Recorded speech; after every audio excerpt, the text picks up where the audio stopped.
Bismillahirrahmanirrahim. Assalamualaikum warahmatullahi wabarakatuh. Alhamdulillahi rabbil alamin. Wassalatu wassalamu ala ashrafil anbiya'i wal mursalin, Nabiina Muhammadin sallallahu alaihi wasallam wa ala alihi wa ashabihi wa man sara ala nahjih wa tamassaka bi sunnati rasulih wa sallama tasliman katsira. Amma ba'du, ittaqullaha haqqa tuqatih wa la tamutunna illa wa antum muslimun. Bapak Ibu jamaah kajian setiap Rabu malam, hari Selasa malam Rabu, Masjid An-Nur Seruni Kota, rahimani wa rahimakumullah. Alhamdulillah, mari sama-sama kita bersyukur kepada Allah Jalla Sya'nuhu, karena di detik ini kita masih diberikan oleh Allah sehat walafiat di dalam taat kepada Allah Subhanahu wa ta'ala. Semoga langkah kaki Bapak Ibu semua dari rumah menuju majelis ta'lim ini, menuju Masjid An-Nur ini dijadikan amal soleh oleh Allah Subhanahu wa ta'ala, dan mudah-mudahan Allah selalu memudahkan segala langkah kita dalam ketaatan kepadanya. Bapak Ibu rahimani wa rahimakumullah, kita masih di seputar bulan Al-Muharram, bulan di mana Allah menganjurkan kita untuk meninggalkan segala larangan-larangan Allah Subhanahu wa ta'ala. Makanya Muharram itu kalau kita artikan di bahasa Indonesia artinya segala sesuatu yang dilarang oleh Allah Subhanahu wa ta'ala, itu bahasa Arabnya Muharram. Kalau kita mengucapkan bulan, sepertinya agak kurang tepat kalau bulan pertama itu Muharram. Kalau ingin mengucapkan bulan, maka tata grammar bahasa Arabnya, kata Muharram ditambahkan dengan alif lam jadi Al-Muharram. Ada Muharram, ada haram, dan ada Al-Muharram. Apa bedanya? Muharram itu segala sesuatu perbuatan yang dilarang oleh Allah Subhanahu wa ta'ala. 1444 Hijriah telah meninggalkan kita. Saat ini kita berada di tengah-tengah bulan Al-Muharram.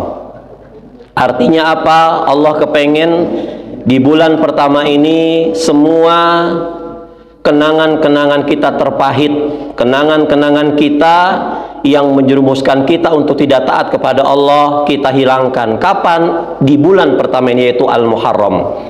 Maka kalau kita menyebut bulan Al-Muharram, berarti kita memiliki semangat untuk apa? Untuk berhijrah. Nah, tema kajian kita pada hari ini, hijrah kita karena apa? Ini pertanyaan pertama. Dan yang kedua, apa sih hijrah hakiki itu? Kita akan meminjam istilah dari Al-Imam Ibnu Rajab Al-Hambali. Bapak Ibu rahimani wa rahimakumullah, dengan berkembangnya teknologi di tahun-tahun ini, alhamdulillah media-media dakwah sudah masuk di rumah-rumah kita, sehingga banyak di tahun-tahun ini orang itu berhijrah. Ya, dahulu mereka dalam dunia kegelapan, bergelimang dosa, mungkin berbalut kemaksiatan kepada Allah Subhanahu wa ta'ala, tiada henti melakukan segala yang dimurkai oleh Allah Subhanahu wa ta'ala. Dia tinggalkan rumah Allah, ya. Kemudian dia pergi ke tempat yang dibenci oleh Allah Subhanahu wa ta'ala. Nah, sekarang kita melihat kajian-kajian di mana-mana penuh, ya. Rumah Allah mulai ramai. Wanita-wanita mulai menutup auratnya, meninggalkan hal-hal yang dimurkai Allah Subhanahu wa ta'ala. Suami-suami mulai melakukan ketaatan kepada Allah. Sudah mulai mempelajari apa sih kewajiban-kewajiban seorang suami itu sebelum kita menuntut hak kita. Nah, pertanyaannya, dari sekian banyak kebaikan yang kita lakukan semuanya, ya, amal perbuatan yang kita lakukan itu kita yang tahu sendiri kita niatnya karena apa. Bapak Ibu datang dari dari rumah menuju masjid ini, serempak semuanya itu dalam rangka thalabul ilmi. Tapi kalau kita tanyakan diri kita sendiri, kita akan tahu. Maka perbuatan amal manusia itu tergantung apanya? Tergantung niatnya. Ada orang yang pergi ke masjid duduk-duduk untuk istirahat. Ada orang yang mampir ke masjid cuman mau ada.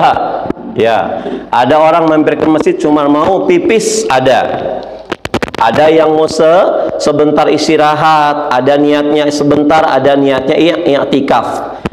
Semua dibeda-bedakan. Padahal orang kalau i'tikaf itu kan ngapain? Ada yang tiduran, ada yang melakukan amalan-amalan kebaikan. Ya bukannya orang i'tikaf itu seluruh diamnya dia masjid untuk ibadah, enggak, pasti ada istirahatnya. Nah, semua niat yang ada di dalam hati itu tergantung dari kita, masing-masing kita. Orang nggak tahu. Kita nggak bisa menjustifikasi manusia yang melakukan amalan ria itu, nggak tahu kita. Kemarin peristiwa kurban kemarin, Ustadz, saya itu kepengen Ustadz, dan memang sudah kami menjalankan keluarga kami. Biasanya kami itu menyembeli sapi dan kami titipkan di Masjid An-Nur menitipkan di Masjid Al-Huda.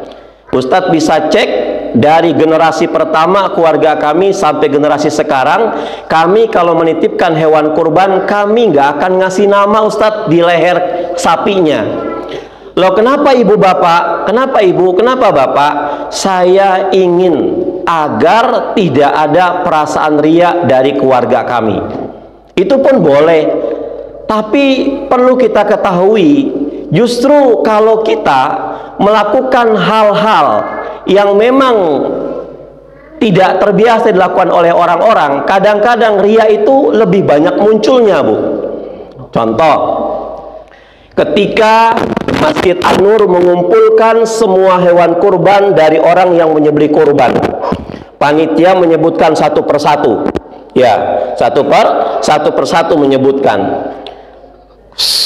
Yang kurban sapi, bapak ini, bapak ini, bapak ini, bapak ini, ibu ini, ibu ini, ibu ini. Dan ada satu sapi yang tidak mau disebutkan. Sapi itu besar. Punya siapa Pak Eri? Mohon maaf, ini dirahasiakan. Besar sapinya, ya, mungkin 1,5 ton, Bu. Besar, lebih besar dari yang lain. Semua orang bertanya-tanya, ini sapi siapa? Saya mau tahu. Ternyata di tengah-tengah masyarakat itu ada kita. Kita bergumam dalam hati kita, mereka sapinya kecil-kecil. Cuman saya sapi yang besar. Itu ria yang luar biasa, Bu. Kita nggak nyangka, tapi ternyata justru amalia kita membangkitkan sifat ria kita. Masjid An-Nur membutuhkan donasi untuk membangun lantai 2, berlomba-lomba. Ada yang ngasih 100.000, ada yang ngasih 200.000, ada yang ngasih 300.000, ada yang ngasih 5 juta, Bapak Ibu. Pas maghrib, jamaah ngumpul semuanya, disebutkan satu persatu. 100.000 bapak ini, 300.000 bapak ini, 400.000 bapak ini, 5 juta dari hamba Allah. Ibu yang pojok lagi nyender di keramik tersebut bilang, alhamdulillah, untung saya nggak disebut namanya, dan ternyata sodako saya jauh lebih besar daripada sodako yang lainnya. Kira-kira ini ria atau bukan, Bu? Bedanya tipis. Ria itu dari kata-kata ro'a yaro, ria'a, artinya kepengen dilihat oleh manusia. Tapi kalau nggak terlihat oleh manusia, setan langsung mengompor-ngompori kita. Akhirnya kita takjub dengan kehebatan kita sendiri, maka namanya ujub. Lebih bahaya daripada ria. Ya, ya Allah, saya selalu bilang, nggak usah kita menjustifikasi orang lain itu ria. Saya Ustadz nggak suka sama ibu itu. Loh, kenapa? Dia statusnya selalu setiap hari itu 0215. Ya Bu, 0115. Loh emang kenapa? Saya saja Ustadz yang bangunnya lebih gasik daripada ibu itu. Enggak saya statuskan Ustadz. Loh kenapa? Supaya saya enggak ria. Ya. Atau kita enggak bilang sama siapapun, ya Allah, ini orang bangun 0215 saja kok bikin status. Mending saya bangunnya 0130 nggak dibuat status. Mending saya itu yang termasuk sifat daripada iblis. Maka niat yang pertama agar amaliyah kita diterima oleh Allah Subhanahu wa taala, maka semua ibadah kita murnikan hanya untuk Allah Subhanahu wa taala. Dalam surah An-Nur, Al-Furqan, mohon maaf, Al-Furqan ayat 23, Allah berfirman, wa qadimna ila ma amilu min amalin faja'alnahu haba'am mansura. Dan kelak kata Allah, di akhirat aku akan bentangkan amaliyah kebaikan yang pernah dilakukan oleh hamba-hambaku. Ibadah malam dia lakukan 100% pahalanya. Sholat fardu berjamaah 100% pahalanya. Semua ibadah dilakukan cakep, kumlot, mumtaz. Tapi sayang kata Allah, dia melakukan amaliyah ini tidak didasari dengan tauhid. Ya. Karena Islam ini adalah agama yang dibangun atas dasar iman, atas dasar tauhid.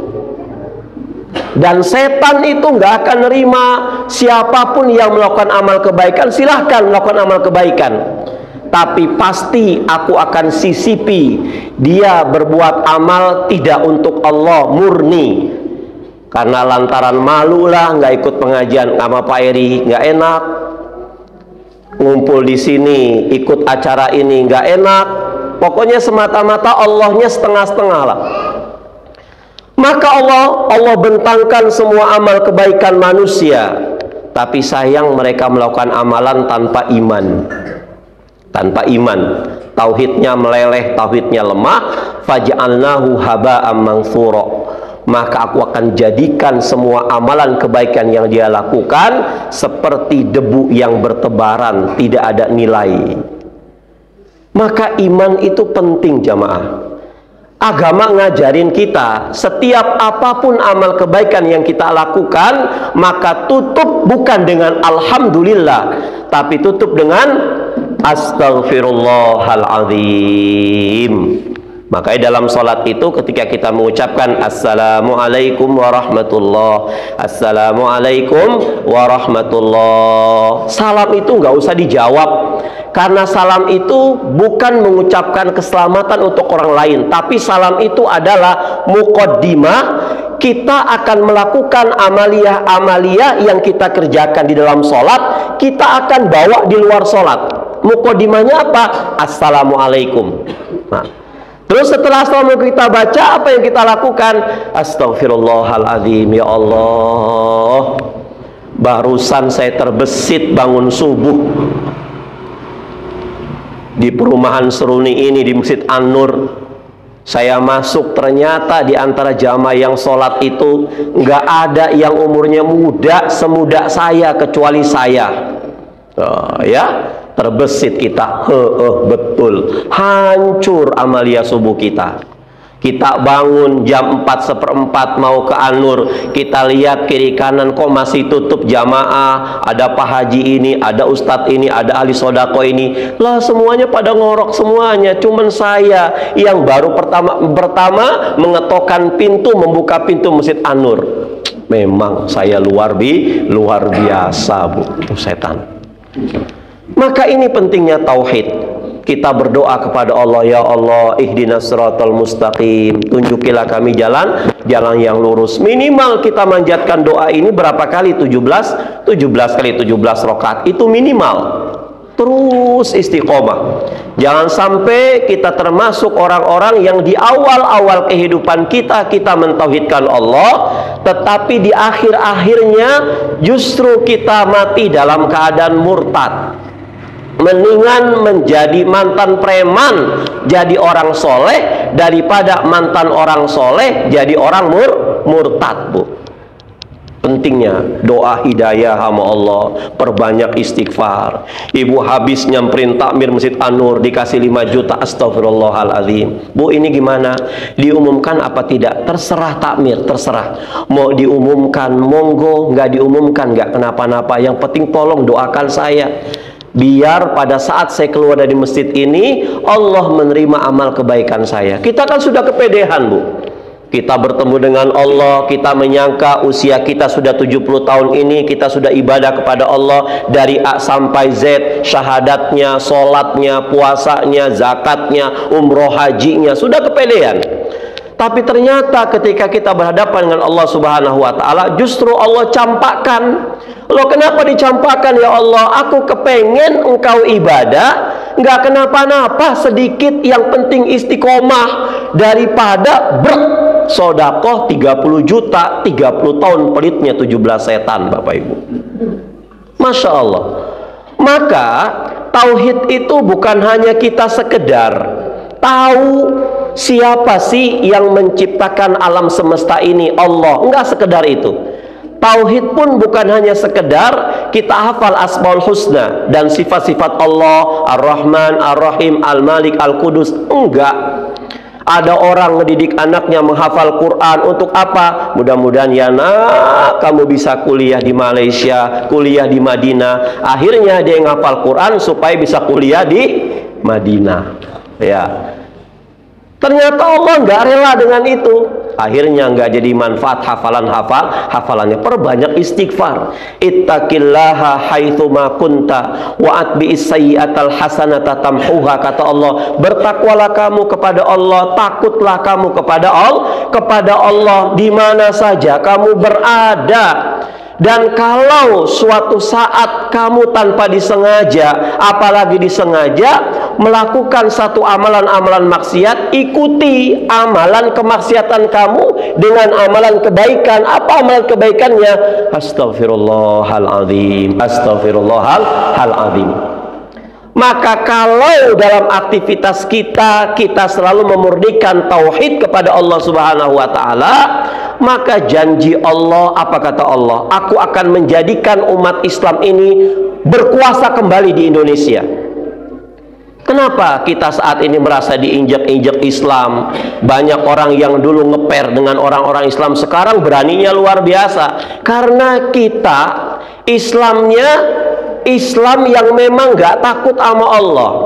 Di dalam surah An-Nur ayat 55 Allah katakan, Allah itu berjanji kepada siapa? Kepada orang-orang yang beriman, kepada orang-orang yang beramal soleh.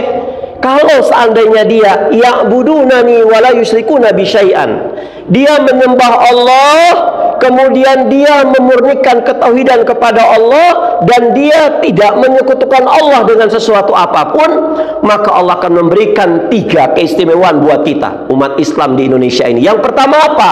Allah akan memberikan kepada kalian kekuasaan, sebagaimana telah Allah berikan kekuasaan kepada orang lain sebelum kalian. Kemudian yang kedua apa? Allah akan meneguhkan agama Islam sebagai agama kalian, agar kalian menjalankan agama Islam tidak setengah-setengah, beriman sebagian kitab tapi mengkafiri sebagian kitab yang lain. Sholatnya Quran, zakatnya Quran, ibadahnya semua Quran, muamalah ma'allahnya dengan Al-Quran dan hadis. Tapi ketika bermuamalah ma'an nas, enggak sesuai dengan Quran dan Sunnah dan qaulus sahabat. Ini pentingnya. Nah, ini niatkan semata-mata karena Allah Subhanahu wa Ta'ala. Kemudian apa yang ketiga? Allah akan merubah posisi kalian.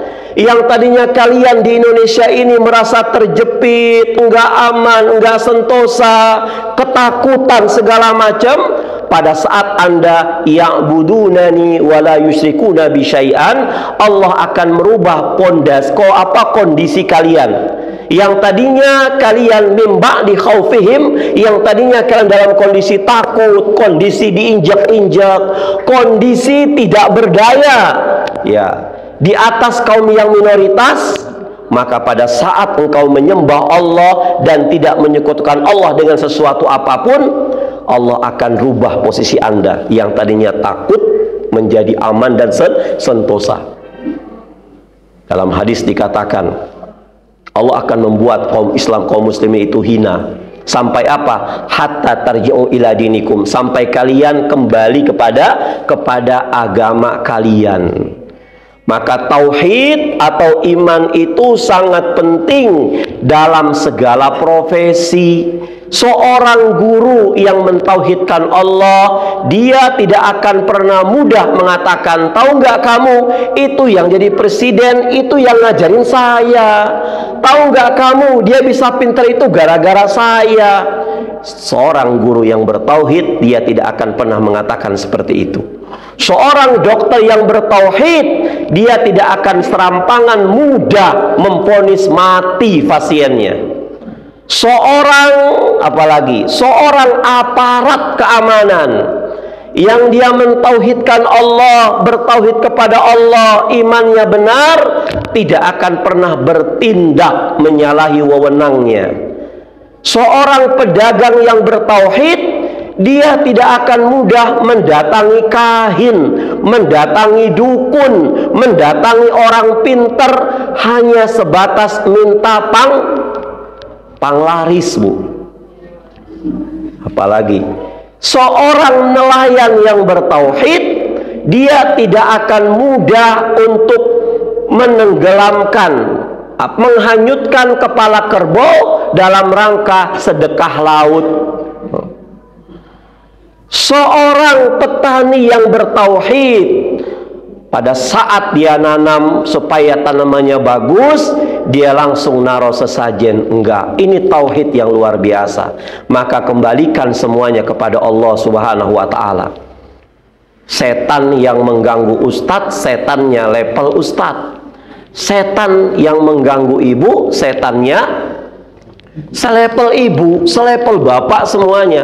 Maka Allah paling senang beristighfar dengan istighfar apa? Astaghfirullahaladzim. Bahkan ada hadis yang mengatakan, Anda bangun malam tapi sudah mendekati subuh, Anda langsung sholat witir 1 rakaat, Anda nggak baca Quran, nggak ada waktu, nggak berdoa, tapi istighfar kepada Allah Subhanahu wa ta'ala, itu sudah mencangkup permintaan Anda, Allah akan kabulkan. Astaghfirullahaladzim, astaghfirullahaladzim, astaghfirullahaladzim. Seakan-akan Allah mau bilang kepada kita, hai hambaku,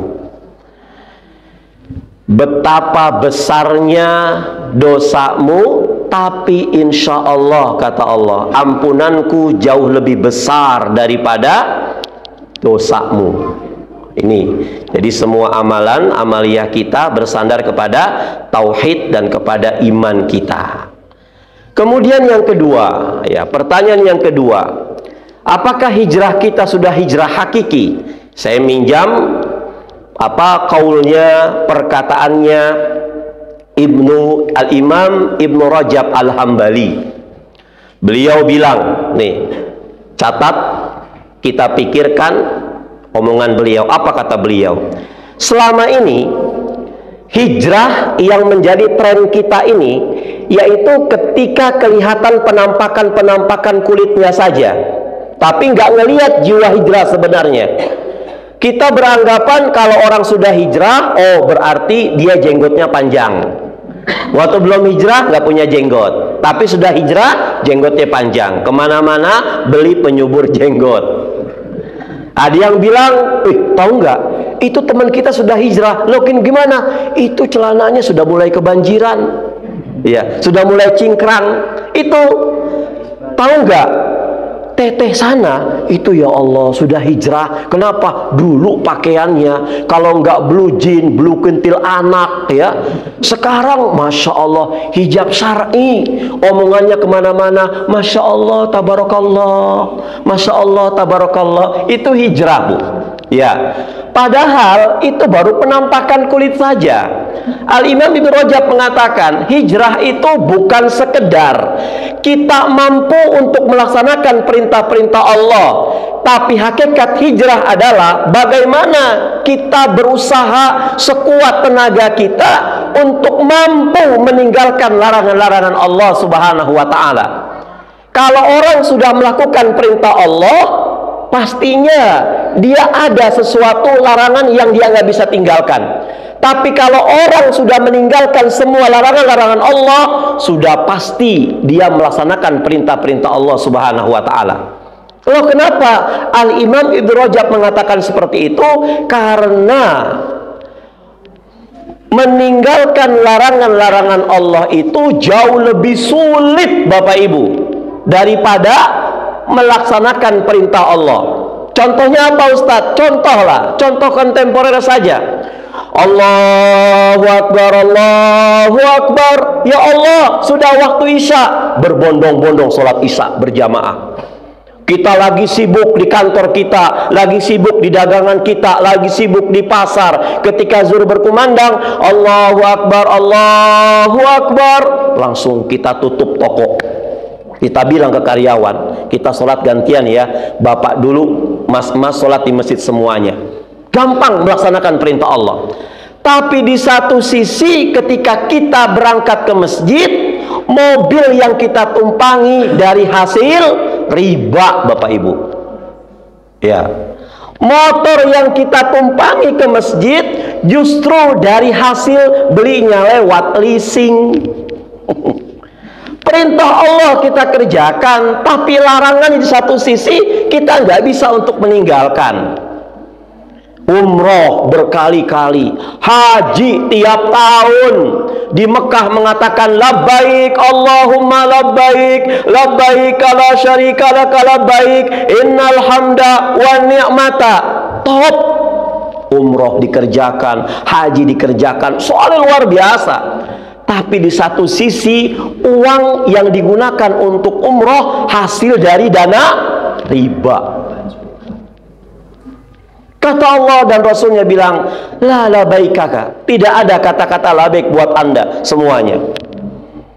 Kita masuk masjid jamaah, kita pakai sepatu, belum mengambil wudhu, kita buka sepatu kita, kita buka kaos kaki kita, kita pakai sendal yang bukan milik kita, Bapak Ibu. Nggak ada inventaris Masjid An-Nur, nggak ada tulisannya. Kalau mungkin ada inventaris Masjid An-Nur, kita boleh pakai, itu punya umat. Tapi kita kok dengan entengnya make sendal jepit yang punya jamaah lagi sholat. Itu namanya ghosab, Bapak Ibu. Apa itu ghosab? Ngambil hak orang lain tapi akan kita kembalikan. Bagaimana dosanya? Kelak nanti di akhirat Allah akan benamkan 7 lapis langit dan bumi, dihantamkan ke badan kita nanti di akhirat. Itu ghosab. Oh ya.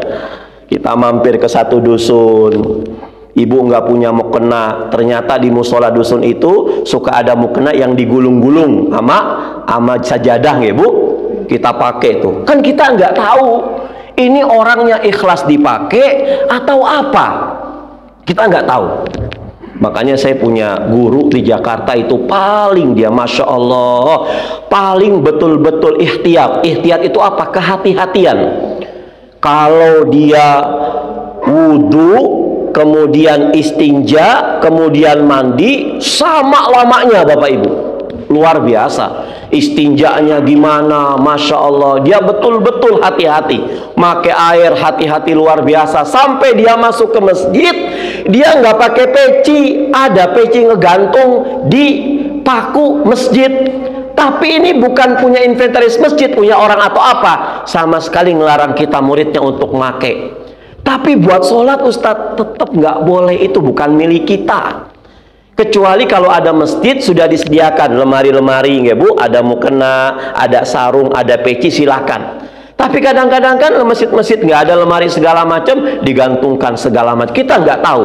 Maka ihtiyatnya lebih baik gimana? Lebih baik kita nggak menggunakan apa-apa. Tuh, Masya Allah. Wanita-wanita sudah pakai hijab semuanya. Masya Allah, kita bersyukur Bapak Ibu. Karena emang ini perintah Allah Subhanahu Wa Ta'ala.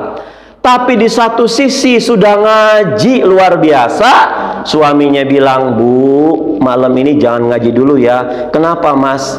"Kan Mas lagi sakit." "Lah Mas, saya tetap mau ngaji lah. Mas dosa ngelarang-ngelarang." Ya. Akhirnya lebih galakan istrinya daripada suaminya. "Bu, mohon maaf, hari ini ibu jangan kerja lah." "Mas, kalau saya nggak kerja, siapa yang nyari makan?" Oh, Allahu Akbar. Akhirnya kan langsung ke saya, "Ustadz, istri saya kok setelah ngaji lebih galak daripada saya." Saya bilang, "Ngaji di mana Pak? Habis ngaji mungkin karaokean kali itu." Ya kan, Masya Allah.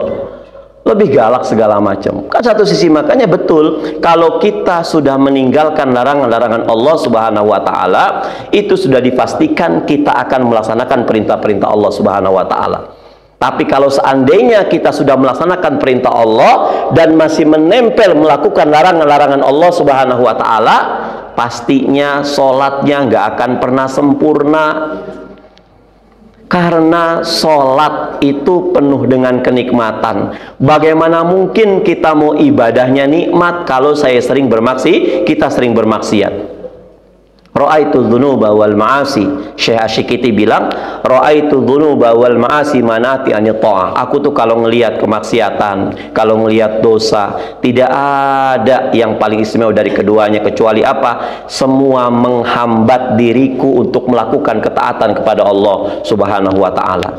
Kadang-kadang saya suka mikir, mungkin ibu suka mikir, "Ya Allah, kemarin malam saya makan apa? Loh kenapa? Kok tadi malam saya subuh nggak bangun? Tadi malam saya nggak sholat malam, kenapa?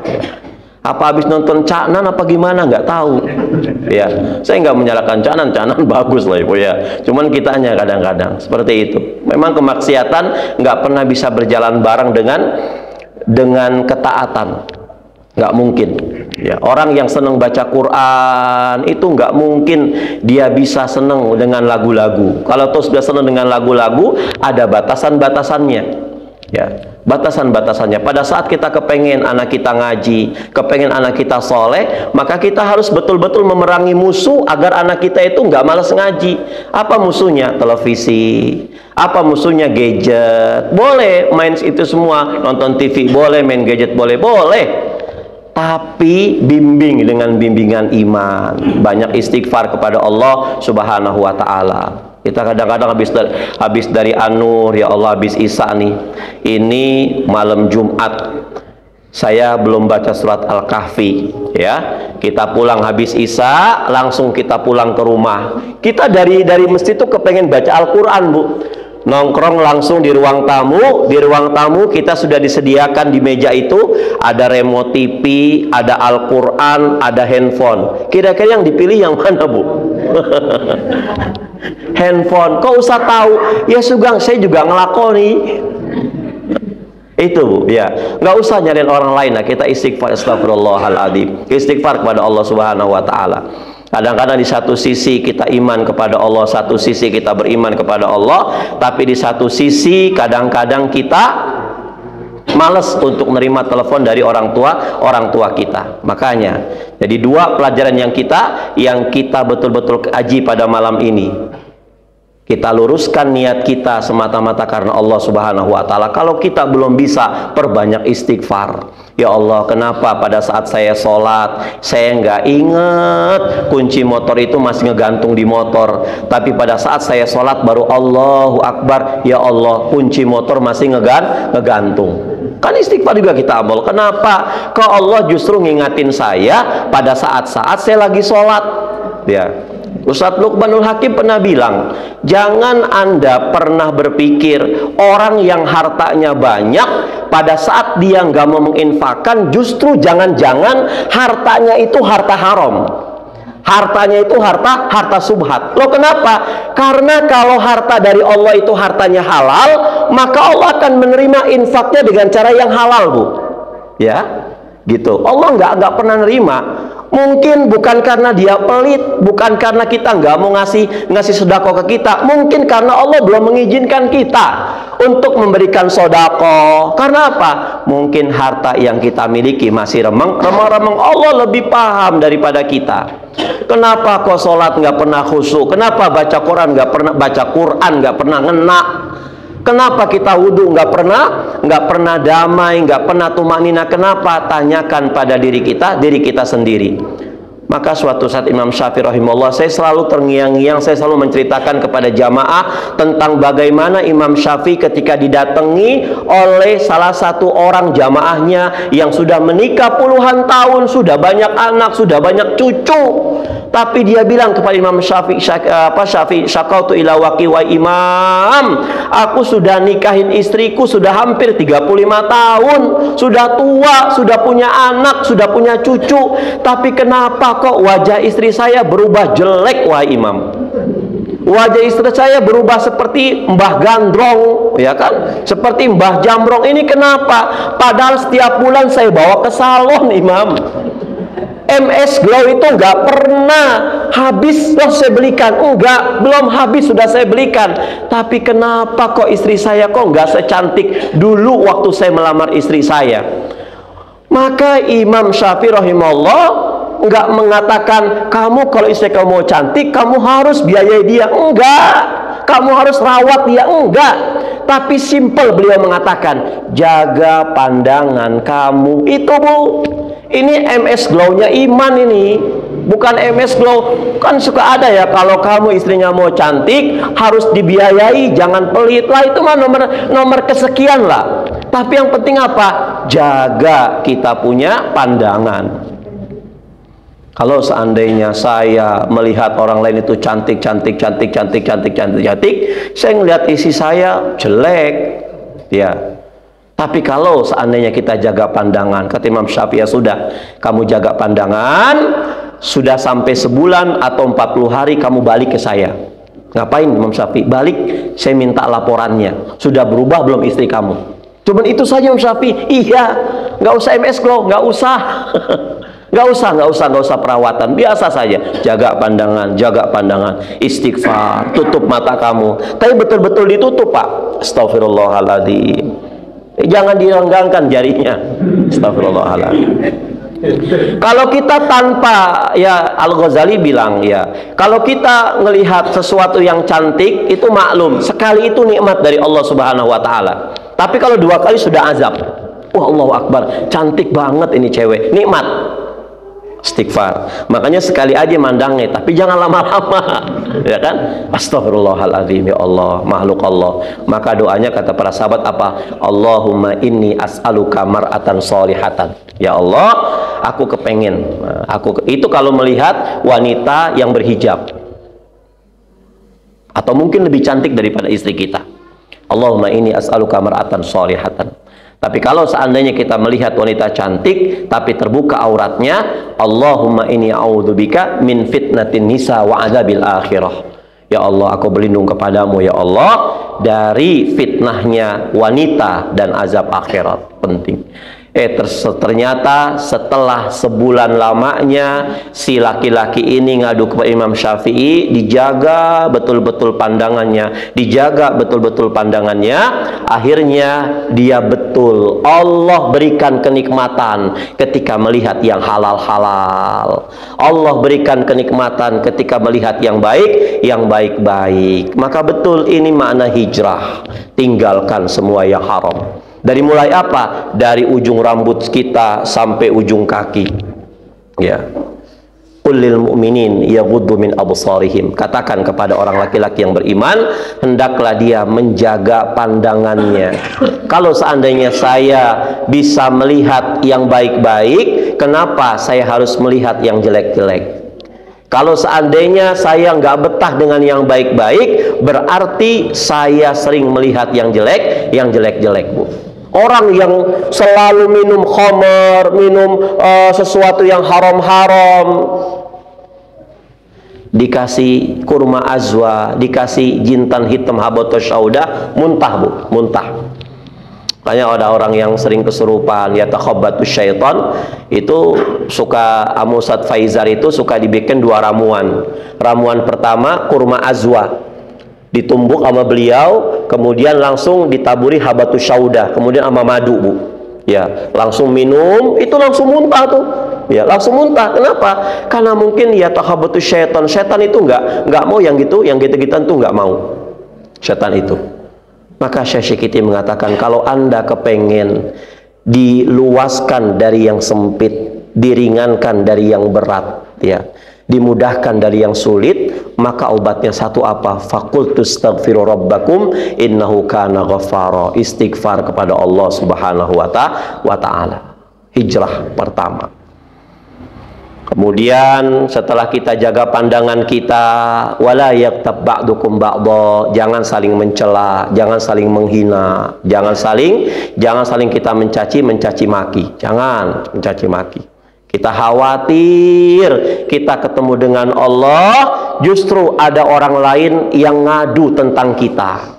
Ya. Ketika Rasulullah SAW sedang ngumpul dengan para sahabatnya, Rasul mengatakan, tuan-tuan, tahukah tuan-tuan siapa orang yang muflis itu, orang yang bangkrut itu, orang yang lagi apes itu siapa? Ada yang bilang orang yang bangkrut itu adalah orang yang dipecat dari jabatannya, orang yang bangkrut itu adalah orang yang dagang gak laku-laku, ada yang bilang orang bangkrut itu adalah orang yang gak punya uang.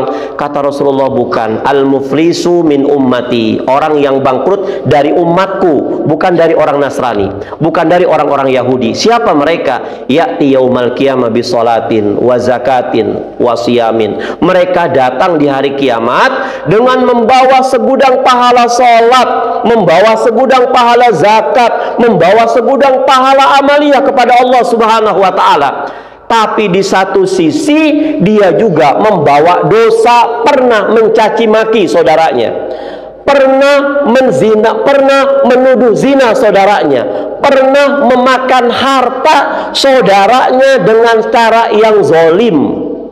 Di satu sisi muamalah sama Allahnya bagus, tapi di satu sisi dia membawa petaka di hadapan Allah Subhanahu wa ta'ala. Secara ilustrasinya, kita bayangkan kita datang ke hadapan Allah.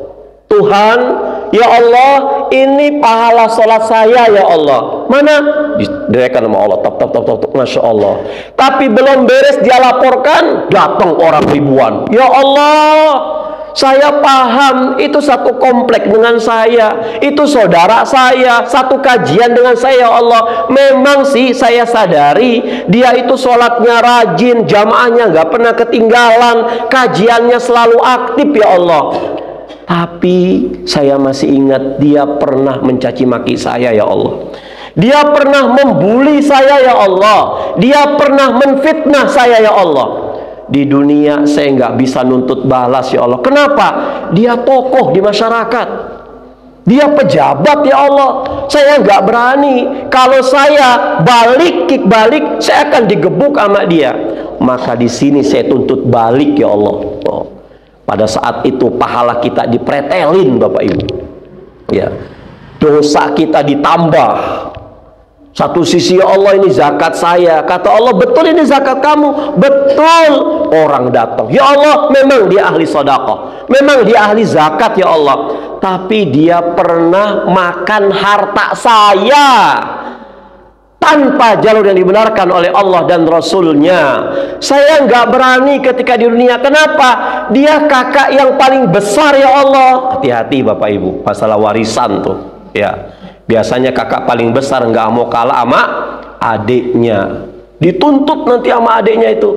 Pada saat itu, al-yauma nakhtimu ala afwahihim wa tukallimuna aydihim wa tashhadu arjuluhum bima kanu yaksibun. Mulut kita dikunci sama Allah Subhanahu wa taala. Saya nggak berani, dipretelin. Fa in faniyat hasanatuhu, maka pada saat dia sudah mengobral semua pahala-pahalanya, ada yang nuntut balik, akhirnya pahala-pahala itu diberikan kepada orang yang pernah dizoliminya. Dia pernah makan harta kamu dengan cara yang zolim. Betul ya Allah, ini pahala zakatnya buat kamu, pahala sodakohnya buat kamu, pahala sholatnya buat kamu. Sudah habis pahala kebaikan kita saat itu. Sholat kita sudah habis pahalanya, umrohnya habis, hajinya habis, puasanya habis, Qur'annya habis. Fa'in faniyat hasanatu min qabli ma'alaih. Ketika semua pahalanya sudah habis, tapi yang nuntut balik dia, yang pernah dia caci maki, yang pernah dia makan hartanya, yang pernah dia bully, belum habis-habis orangnya, Bu. Akhirnya apa? Dosa-dosa orang ini ditransfer ke kita. Maka ini pentingnya jalin silaturahim. Kata Rasulullah SAW, "A'rif ansabakum." Kenali nasab kalian. Karena dengan kalian mengenal nasab, kalian tahu bagaimana cara berbakti kepada orang tua kalian yang sudah meninggal. Ustadz, gimana orang tua saya sudah meninggal, bagaimana cara saya berbakti kepada orang tua? Qadarullah kemarin waktu orang tua masih hidup, saya belum tahu agama, belum hadir kajian. Tapi pada saat saya sudah punya anak, sudah punya suami, saya ngerti kajian tentang berbakti sama orang tua. Ternyata orang tua saya sudah tidak ada. Bagaimana cara berbakti? Kata Rasulullah SAW, berbakti kepada orang saudara, emak dan bapak kamu yang sedarah dengan beliau. Gimana kita bisa tahu kalau kita nggak tahu jalur nasab? Dengan nasab kita tahu pentingnya sodakoh dengan saudara, Bu. Jauh lebih Allah muliakan daripada sodakoh dengan orang lain. Kadang-kadang kita ngasih zakat, infak, sodakoh kepada orang lain. Kepengen apa? Kepengen supaya kita terkenal orang ahli sodakoh. Tapi ama saudaranya, tapi ama yang sedarah daging ama dia, ya Allah, minta bodrek malam-malam, anaknya sakit nggak dikasih. Pak Budi Sallallahu Akbar. Tuh, Rasulullah SAW yang terakhir. Rasulullah SAW ketika dihadapkan pada satu orang yang sedang memegang satu kantong dirham. Ya Rasulullah, saya punya satu kantong dirham dan saya akan berikan kepada dua target. Mana yang lebih afdal ya Rasulullah? Yang pertama, orang lain, dia miskin dan dia butuh bantuan saya, tapi dia bukan saudara saya, orang lain. Yang kedua, dia butuh bantuan saya dan qadarullah dia sedarah dengan saya. Kalau orang lain ukhuwah Islamiyah. Kalau dengan saudara-saudara namanya silaturahim. Maka Rasulullah mengatakan, kalau sekantong dirham itu engkau berikan kepada orang lain, maka kamu mendapatkan pahala sedekah satu doang. Tapi kalau sekantong dirham itu engkau berikan kepada saudara sedarah dengan kamu, maka kamu mendapatkan dua keutamaan, pahala sedekah dan pahala silaturahim. Ini penting luar biasa. Sebelum kita dituntut sama saudara-saudara kita, mungkin kita jangan bicara orang lain nuntut kita lah. Kita hadapkan saudara-saudara kita, adik kandung kita nomor 2, nomor 3, nomor 4, nomor 5, nomor 6. Kadang-kadang kita karena disusupi oleh istri kita atau disusupi oleh suami kita kadang-kadang nggak baik dengan saudara kita. Maka penting silaturahim seperti ini. Kita dengan silaturahim, kita nggak sakit-sakitan, nggak iri sama tetangga, nggak dengki sama tetangga. Kita bisa tahu, Mas, tahu nggak Mas, itu adik kamu kok mobilnya baru loh, jazznya baru, dari mana? Oh, kemarin saya nyambangi dia. Ternyata alhamdulillah dia kemarin pergi ke sawah nyangkulnya itu nancep ke tanah. Pas dilihat nemu kaleng hongwan. Pas dibuka kaleng hongwannya, pas dibuka berat, kirain batu bata, ternyata emas batangan 3 ton, Bu. Ya kan? Jadi kan jadi kita tuh nggak husnuzon, ya. Pokoknya apa yang terjadi sama kita pada saat ini, kita cek, khawatir semua ada dosa-dosa yang nggak kelihatan. Silaturahim. Maka pentingnya kita hadir di sini. Ini silaturahim, Bu. Silaturahim dengan saudara-saudara kita, minimal by phone kita kunjungi, kita bawa oleh-oleh segala macam untuk dia, agar hati-hati kita itu bersih, nggak suuzon. Ibu bapak yang dirahmati oleh Allah Subhanahu wa taala, sudah menuju jam 9 kurang 5 menit. Mohon maaf lahir batin kalau ada kata-kata orang berkenan. Astaghfirukum nasallallahu alaihi mu'minin. Saya tutup. Assalamualaikum warahmatullahi wabarakatuh.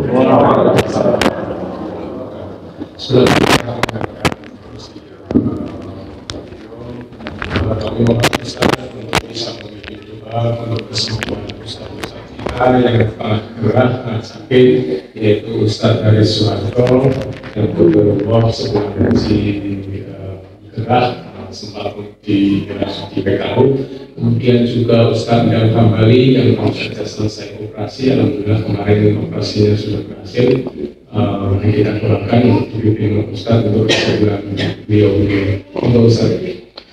Bapak Ibu rahimani wa rahimakumullah, saya yakin dan kita semua yakin di antara Bapak Ibu ada yang soleh, ada yang solehah, ada yang amalan-amalan kebaikannya nggak diberitahu oleh orang lain, nggak tahu, cuman Allah yang tahu. Mungkin ketika kita doa sendiri buat kita sendiri itu meminimalisir, kita khawatir nggak dikabulkan Allah Subhanahu Wa Taala. Tapi saya yakin disinilah Rasulullah SAW mengatakan, ya mintalah doa kepada orang lain, karena fa innaka la tadri min ayyi famin tuqbal, karena kita enggak tahu dari mulut siapa doa itu dikabulkan oleh Allah Subhanahu wa taala. Untuk semua ini terutama terkhusus buat guru-guru kita, Ustadz Haris, Ustadz Endang Hambali, dan semua jemaah kita yang mungkin saat ini sedang sakit, baik sakit lahiriah maupun sakit batiniah. Semoga Allah Subhanahu wa taala mengangkat penyakitnya, terkhusus buat Ustadz Endang Hambali dan Ustadz Haris. Bersama-sama kita lagi mengajarkan ilmu-ilmunya beliau, karena kalau terjadi sesuatu daripada ulama maka Allah turunkan, Allah akan cabut keberkahan dari dunia ini. Maka jangan sampai Allah Subhanahu wa taala mengambil semua ulama-ulama kita, memberikan kesehatan kepada kita semuanya, agar Allah Subhanahu wa taala pertemukan kita kembali dengan beliau-beliau. Al-Fatihah. A'udzu billahi minasyaitonir rajim. Bismillahirrahmanirrahim. Alhamdulillahi rabbil alamin arrahmanir rahim maliki yaumiddin iyyaka na'budu wa iyyaka nasta'in ihdinas siratal mustaqim siratal ladzina an'amta 'alaihim ghairil maghdubi 'alaihim waladdallin amin. Bismillahirrahmanirrahim. Alhamdulillahi rabbil alamin. Allahumma salli ala Muhammad wa ala ali Muhammad.